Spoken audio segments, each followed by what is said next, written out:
السلام علیکم ورحمۃ اللہ وبرکاتہ۔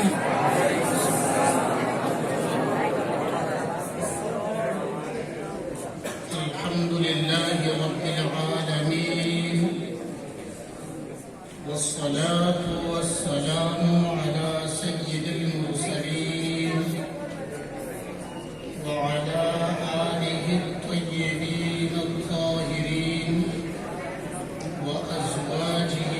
أمهات المؤمنين وخلفائه الراشدين وأصحابه الغر الميامين، أما بعد فأعوذ بالله من الشيطان الرجيم، بسم الله الرحمن الرحيم، وقاتلوا في سبيل الله الذين يقاتلونكم ولا تعتدوا إن الله لا يحب المعتدين، صدق الله العظيم، وبلغنا رسوله النبي الكريم، ونحن على ذلك لمن الشاهدين والشاكرين، الحمد لله رب العالمين، اما بعد۔ اسٹیج پر جلوہ افروز اساتذہ کرام،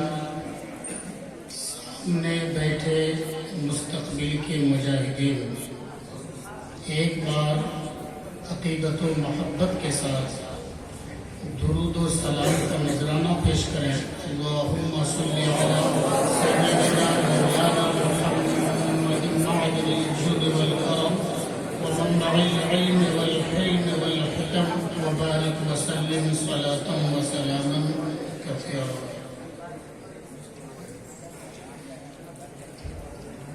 عزیز طلباء،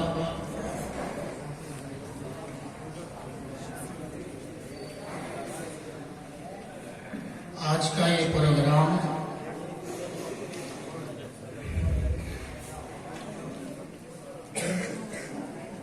حضرت مجاہد ملت رحمۃ اللہ تعالی علیہ کی تاریخ رحلت پر ہے، اور ان کی یاد منانے، انہیں خراج عقیدت پیش کرنے کے لیے منعقد ہے۔ شاید کچھ حضرات کو اس پر تعجب بھی ہو، مگر خطبہ مسنونہ میں تلاوت کردہ آیت اس کی موافقت نہیں کرتی ہے۔ انشاءاللہ آئندہ کے کلمات اس کی تصدیق کریں گے، اور مقصد بھی ظاہر ہوگا کہ ایسی آیت تلاوت کیوں کی گئی۔ تو یہ بخوبی معلوم ہے اور واضح ہے کہ یہ پروگرام حضور مجاہد ملت رحمۃ اللہ تعالی علیہ کی یاد میں ان کی تاریخ وفات پر منعقد ہے، اور بچوں کا یہ پروگرام یہ مسابقات ہیں، مسابقات جات ہیں، اور اس پر میری ایک خطابت جس کا موضوع میں بتانے والا ہوں، تو اس سے پہلے میں تھوڑا یہ تعارف کروا دوں، جس سے تاریخ رحلت والے اور پروگرام پھر میری خطابت کے درمیان ایک مناسبت اور ربط بھی سمجھ میں آ جائے۔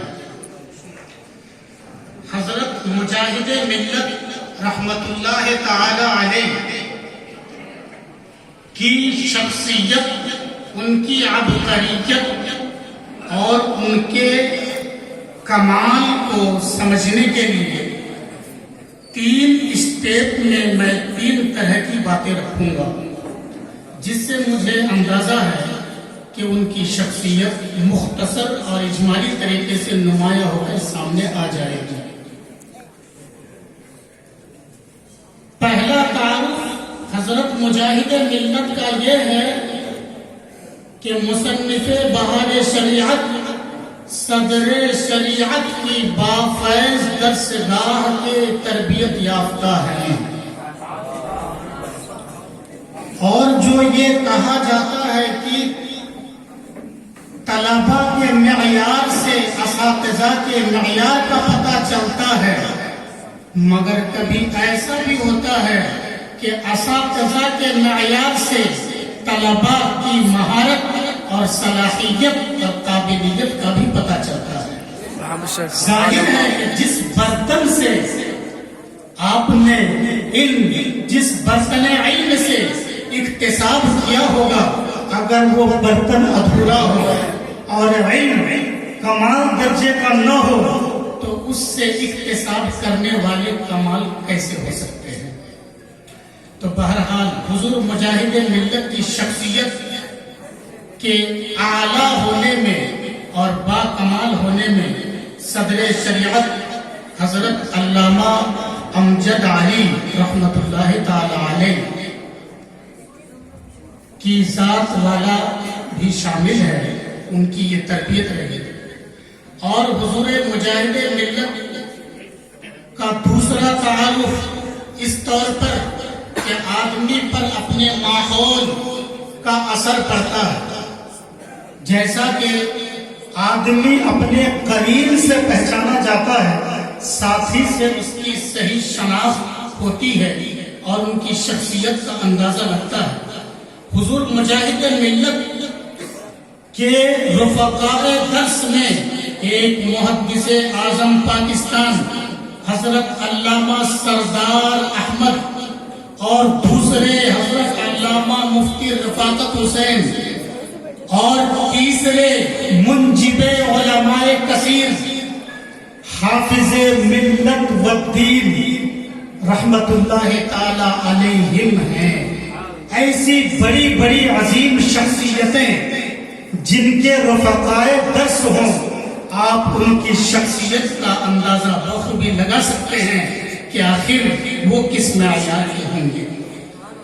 یہ اور بات ہے کہ تعلیم حاصل کر لینے کے بعد ہر آدمی کا میدان عمل الگ الگ ہوتا ہے۔ تیسرا تعارف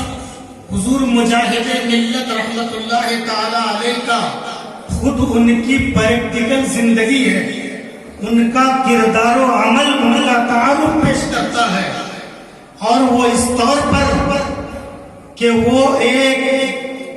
مالدار گھرانے میں پیدا ہوئے، ناز و نعم میں پلے بڑھے اور اڑیسہ کے رئیس اعظم بھی کہلائے، مگر اس ناز و نعم کی زندگی کو بالائے طاق رکھ کر اور اس عیش و آرام کو قربان کر کے حضور مجاہد ملت رحمت اللہ تعالی علیہ نے قوم کے لیے، مسلمان کے لیے، مذہب و مسلک کے لیے جتنی قربانیاں دی ہیں وہ پڑھے جانے اور پڑھائے جانے کے لائق ہے، اور ان سے عبرت حاصل کرنے، درس لینے کی ضرورت ہے۔ اجمالی طور پر چاہے احیاء سنت کا معاملہ ہو یا پھر فرائض و واجبات کی ادائیگی کا معاملہ ہو، اور ان کی جتنی بھی مصروفیت ہو، مگر شریعت کے امور کو ترک نہ کرتے تھے۔ یہاں تک لکھا ہوا ہے ان کی زندگی میں کہ 5 وقت نماز کے علاوہ چاشت کی نماز، صلاۃ الاوابین جو مغرب کے بعد پڑھتے ہیں،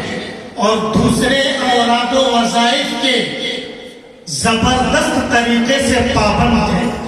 یہاں پر میں یہ ایک پیغام دینا چاہوں گا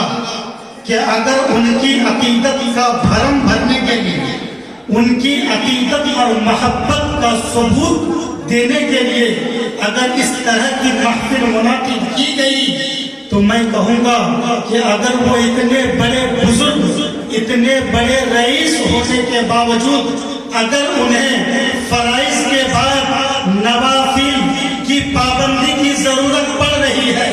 اولاد و وظائف کی ضرورت پڑ رہی ہے تو ہم اور آپ کو بدرجہ اولا اس کی ضرورت ہے کہ ہم بھی پہلے فرائض پر عمل کریں، واجبات پر عمل کریں، پھر ہم سنن اور نوافل پر بھی آئیں اور اولاد و وظائف کو بھی اپنی زندگی کا اہم مشغلہ بنائیں۔ اس کے ساتھ حضور مجاہد ملت کی زندگی کا نمایاں وصف اور نمایاں کردار ان کا وہ تھا کہ آج کے موجودہ دور میں دل سے آواز آتی ہے، کاش مجاہد ملت آج کے ڈیٹ میں تشریف فرما ہوتے تو ہم اتنے جو کمنٹ کر رہے ہیں اور سوشل میڈیا پر جو اتنے تبصرے ہوتے ہیں وہ تبصرے کرنے کی ضرورت نہیں پڑتی، ہمیں فقدان امامت کا شکوہ نہ ہوتا، اس لیے کہ حضور مجاہد ملت رحمت اللہ تعالی علیہ کی ذات اتنی بڑی تھی اور اتنے بڑے نڈر اور بے خوف تھے کہ اگر ہندوستان میں مذہب اور مسلک کی بات آئی تو اس کو سنبھالا دینے کے لیے آگے صف میں مجاہد ملت نظر آئے، اور جب سعودیہ میں وہابیہ کی ابتدا میں نماز پڑھنے کا مسئلہ آیا تو انہوں نے کھل کر کے یہ بات قاضی سعودیہ کی بارگاہ میں رکھا کہ ان کے پیچھے ہماری ابتدا صحیح نہیں ہے، ہماری نماز صحیح نہیں ہو سکتی ہے، اس لیے ہم بالکل نہیں پڑھیں گے۔ میرے دوستو، ایسے بے باک اور نڈر بے خوف عالم کہاں؟ آج ان کی شدت کے ساتھ ضرورت محسوس کی جا رہی ہے۔ اللہ تعالیٰ سے اس عقیدت کی محفل میں ہم یہ بھی دعا کریں کہ اللہ ایسے افراد ہمارے درمیان پیدا فرمائے، ظاہر فرمائے۔ ان کی یہ مسلسل زندگی اور جد و جہد قد و کاوش والی زندگی کے بیماری کے باوجود انہوں نے مذہبی اور دینی کانفرنسوں میں شرکت سے گریز نہ کیا اور مسلسل سفر میں رہے، اور بلکہ انہوں نے تو ایک تاریخ رقم کر دی اور حضور صلی اللہ تعالی علیہ وسلم کی سنت پر عمل کرتے ہوئے، بزرگان دین کی روش پر چلتے ہوئے انہوں نے وہ ریکارڈ قائم کیا جس کو بولنے سے پہلے میں ایک بار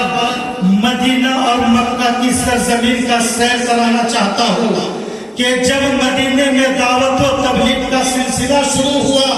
اور لوگوں کو یہ بات اچھی نہ لگی اور اپنے دین دھرم اور مذہب کے برباد ہونے کا قوی امکان ہوا تو ان لوگوں نے آقا کریم علیہ السلام کو اور ان کے خانوادے کو ایسی سزا دی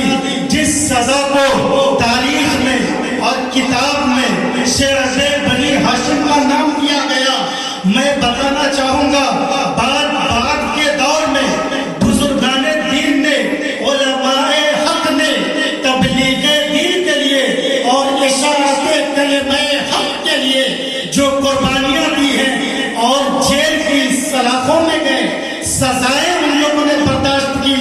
یہ اسی سنت کے مطابق ہے جو میرے آقا صلی اللہ علیہ وسلم نے اپنی مکی زندگی میں انتہائی صبر و تحمل کے ساتھ آپ نے اس سزا کو جھیلا اور برداشت کیا۔ تو مجاہد ملت اور دوسرا واقعہ جو حضور کی زندگی میں فتح مکہ سے قبل صلح حدیبیہ کے موقع پر آپ نے مجاہد اسلام کو جمع کر کے یہ آپ نے بیعت کیا، اس بیعت کے بارے میں حدیث کی کتابوں میں یہ صراحت ہے، فرمایا گیا کہ ہم لوگوں نے وہ بیعت اس بات پر کی ہے کہ ہم جہاد کریں، ہم جان قربان کر دیں، مگر اپنے دین کو ہم ضائع نہ کریں۔ یہ ٹاپک تھا جس پر انہوں نے حضور صلی اللہ علیہ وسلم کے دست اقدس پر ہاتھ رکھ کر بیعت کر لی۔ تو حضور مجاہد ملت رحمت اللہ تعالی علیہ کی زندگی میں انہوں نے تبلیغ حق کے لیے اور کلمہ حق کی صدا بلند کرنے میں جہاں بھی جس طرح کی دشواری آئی، اگرچہ انہیں جیل کا سامنا کرنا پڑا، جیل جانا پڑا، اس کو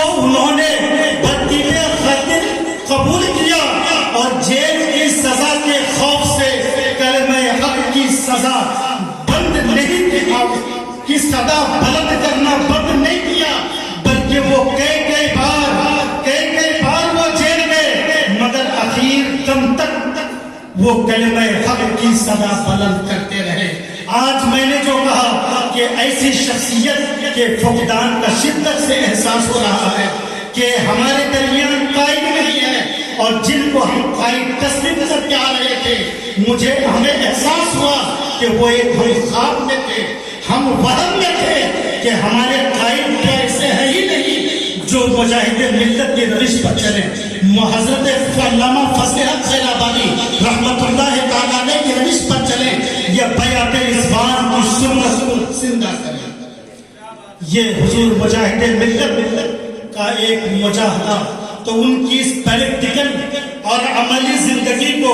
اجمالی طور پر دنیا والوں نے اس طور پہ تعارف کیا کہ ان کے نام کے ساتھ ان کا لقب ہی رکھ دیا مجاہد ملت۔ یہ لقب مجھے بڑا پسند آیا اور میں سمجھتا ہوں کہ یہی لقب بہت ہے۔ ایسے الفاظ زیادہ نہ لگا دیا جائے۔ مجاہد ملت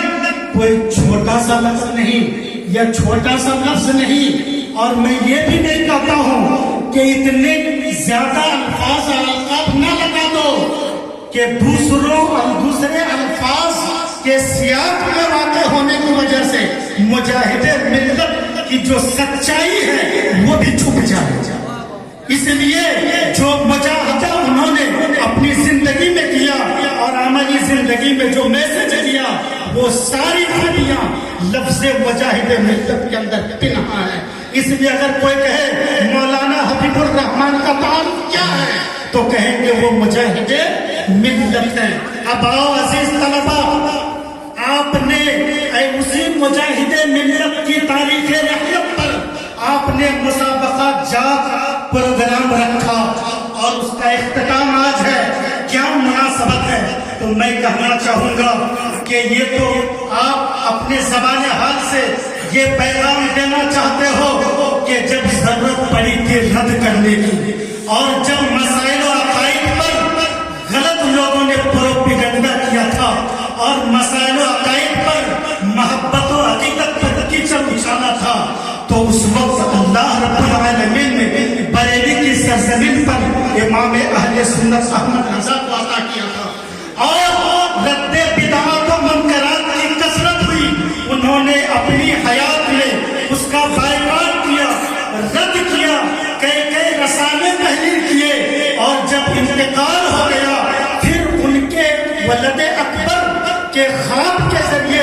اس کام یعنی رد بدعات و منکرات کا عظیم منصب حضرت مولانا حبیب الرحمان یعنی مجاہد ملت کو عطا کیا گیا۔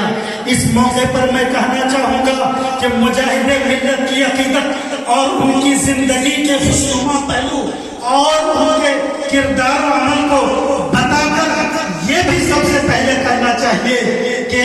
ان کا عرس منائیں، ان کی شان میں محفلیں منعقد کریں، مگر جو منصب بریلی سے ملا اس منصب پر بھی عمل کریں۔ اور وہ رضویت کے قائل تھے، تناقل سنی تھے اور مسلک اعلیٰ حضرت پر کاربند تھے۔ اس لیے میں کہوں گا اگر اپنے آپ کو مجاہد ملت کے مرید کہلاتے ہو اور ان کا خلیفہ یا دیوانے کہلاتے ہو تو یہ دنیا والوں کو میسج نہ دو کہ حضور مجاہد ملت نے اپنے دور میں کیا اور ہمیں جو خلافت ملی ہے صرف عرس منانے کی اور عرس میں حاضری دینے کی۔ اس لیے میں بلا روک ٹوک یہ کہنا چاہوں گا مجاہد ملت کی عقیدت سب سے زیادہ اور مسلک کی پابندی اس طور پر ہو سکتی ہے کہ عرس مجاہد ملت میں عورتوں کی حاضری کو منع کیا جائے، ورنہ میں یہ نہیں کہوں گا کہ آپ عرس مجاہد ملت کی خلافت کو انجام دیتے ہیں، کہتے ہیں خلیفہ ہے، آپ نے ان کا کون سا منصب ادا کیا ہے؟ خلیفہ اسے کہتے ہیں کہ جس نے خلیفہ بنایا ان کے منصب کو آگے بڑھایا جائے، ان کے مشن کو فروغ دیا جائے۔ حضور مجاہد ملت کا اس کے سوا کوئی مشن نہیں تھا جو مشن میرے رضا کا تھا، بریلی کے تاجدار کا تھا، اور بریلی کے امام نے لکھا کہ لوگوں یہ مت پوچھو کہ عورتوں کا جانا کیسا ہے، یہ پوچھو کہ جب وہ گھر سے نکلتی ہے تو کتنی لعنتیں ہوتی ہے۔ اس لیے میں کہوں گا کہ جو خلیفہ ہے جتنے بھی خلافہ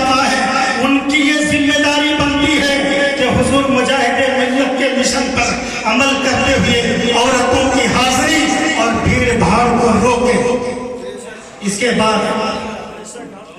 بہت خوب ماشاءاللہ. یہ ان کا مشن تھا. اب میں یہ سمجھانا چاہ رہا تھا شروع ہی میں کہ ان کی تاریخ رحلت پر آپ جو یہ کام کر رہے ہیں کیا، تو اب اس کو آپ اپنی محنت کو جوڑ لیجیے. حضرت مجاہد ملت کو مجاہد ملت شمشیر زلی کرنے کی وجہ سے نہیں ملی. انہوں نے بھی جہاد کیا، اور جہاد صرف جہاد بالسیف نہیں ہے، جہاد بالقلم بھی ہے، جہاد باللسان بھی ہے، اور جہاد بالمال بھی ہے. آئندہ میں تھوڑی دیر کچھ حدیث پاک بھی پڑھوں گا جس سے میں بتاؤں گا یہ ساری تفصیلات. تو آپ یہ سوچ لیں کہ حضور مجاہد ملت نے جہاد بالمال بھی کیا ہے، اور جہاد بالقلم بھی کیا، اور جہاد باللسان بھی کیا. تو جب ان کا وصال ہو گیا، ہم دنیائے اسلام کو اور دنیائے انسانیت کو یہ پیغام دینا چاہتے ہیں کہ یہ نونہال بچے اسی تاریخ وصال میں ہم بھی اسی کی تیاری کر رہے ہیں تاکہ ہم جہاد بالقلم کر سکیں، جہاد باللسان کر سکیں، اور جہاد بالمال کی تیاری تو اس پروگرام میں نہیں ہے، البتہ جہاد بالقلم اور جہاد باللسان کی بات ضرور ہے. یہ اس کے بعد میں نے تیسرا پوائنٹ یہ رکھا تھا کہ میں نے جو یہ آیت پڑھی ہے اس کی اس سے کیا مناسبت ہے، تو اس کو بھی میں بتا دوں. میں نے جو آیت پڑھی ہے وہ آیت جہاد ہے، آیت جہاد ہے. اور جہاد، لفظ جہاد اپنے اندر ایک وسیع مفہوم رکھتا ہے، اس کے معنی وسیع ہیں جن کو مختصر میں سمجھانے کی کوشش کروں گا. تھوڑی دیر توجہ کے ساتھ سماعت کریں. تو وہ یہ کہ مقتضائے حال کے مطابق ملک کے حالات کو دیکھ کر اور اس مناسبت سے کہ حضور مجاہد ملت کی مناسبت پر طلبہ مرکزی دارالقرآن کے مسابقہ جات کے اختتام پر میری جو خطابت ہو وہ جہاد کی تفصیلات پر ہو، اس لیے تاکہ یہ اندازہ ہو